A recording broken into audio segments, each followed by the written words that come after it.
प्राचीन काल से भारत भूमि कृषि प्रधान होने के साथ साथ ऋषि प्रधान भी रही है।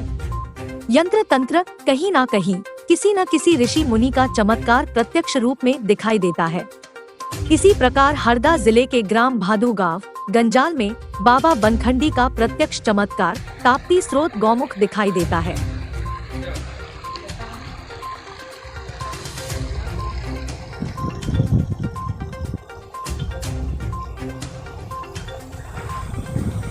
गोमुख धारा के प्रकृति के विषय में जानने की प्रबल इच्छा लोगों के मन में सदैव रहती है।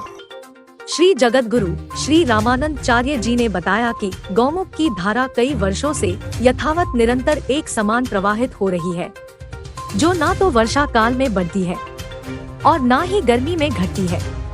बड़े आश्चर्य की बात है कि तवा नहर गौमुख के नजदीक से ही बह रही है, किंतु फिर भी गौमुख की धारा में कोई अंतर नहीं आता, जबकि तवा नहर के कारण आसपास के जल स्रोतों में मौसम के अनुसार पानी का स्तर बढ़ता घटता रहता है। कई स्थानों पर तो नए स्रोत खुल गए हैं, किंतु गौमुख का जल एक समान सतत निर्मलता से ही बहता रहता है। उसके रंग और अनमोल स्वाद में कोई परिवर्तन नहीं होता है। पूज्य बनखंडी बाबा के बाद श्री बीरम दास जी महाराज ने आश्रम का संचालन किया। उसके बाद उन्हीं के शिष्य रणछोड़ दास जी ने आश्रम की व्यवस्था देखी। ऐसा माना जाता है कि बनखंडी बाबा महान तपस्वी एवं सिद्ध पुरुष थे, जिन्होंने मां ताप्ती की उपासना कर 100 किलोमीटर दूर घोघरा से अपने तपोबल से मां ताप्ती जी को अपने आश्रम में बुला लिया था। और जब से मां ताप्ती यहाँ अविरल गौमुख से 2 धाराओं में निकल रही है।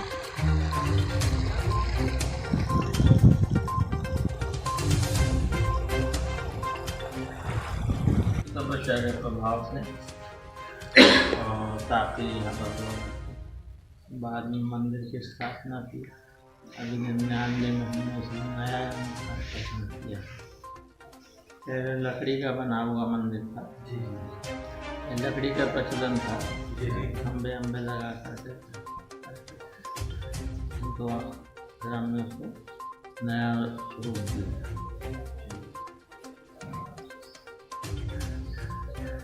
आप कितने सालों से हो बाजी? 60 साल हो गए। 60 साल। 60 साल।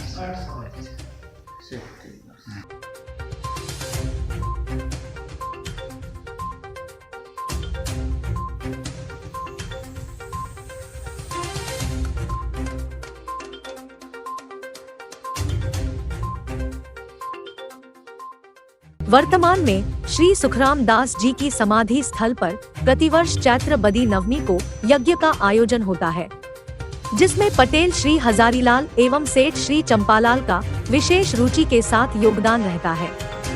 ग्रामवासी बहुत उमंग और श्रद्धा से इस यज्ञ में भाग लेते हैं।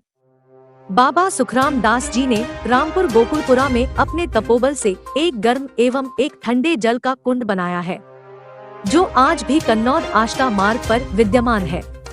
हरदा से राजेश साबले की रिपोर्ट, SCN न्यूज इंडिया।